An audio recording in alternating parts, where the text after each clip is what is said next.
ونطير بعد كده للمركز ال16 مع أبرز الأنميات الموسيقية والشبابية Kids on the Slope. أنمي رومانسي بيتكلم عن الصداقة والكلام ده، يعني درامي بدون أي شيء خارق للطبيعة وغير عادي.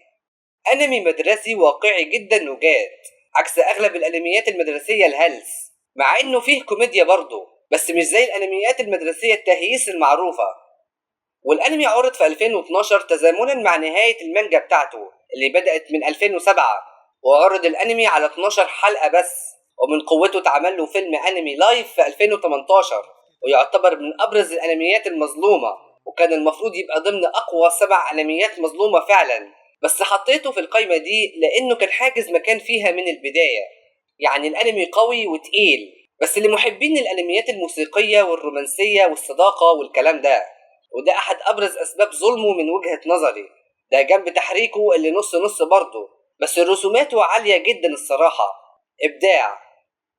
وقصة الأنمي باختصار عن شاب بيتنقل كل شوية من مدرسة لتانية حسب شغل أبوه، وبقى انطوائي شوية بسبب كده، بس في المدرسة دي الدنيا هتتغير، بحيث إنه هيتعرف على أصحاب ويكتشف إنهم بيحبوا نفس الحاجة، الغنى والموسيقى الجاز، وهيعملوا زي الفرقة كده ويعزفوا مع بعض على الضيق.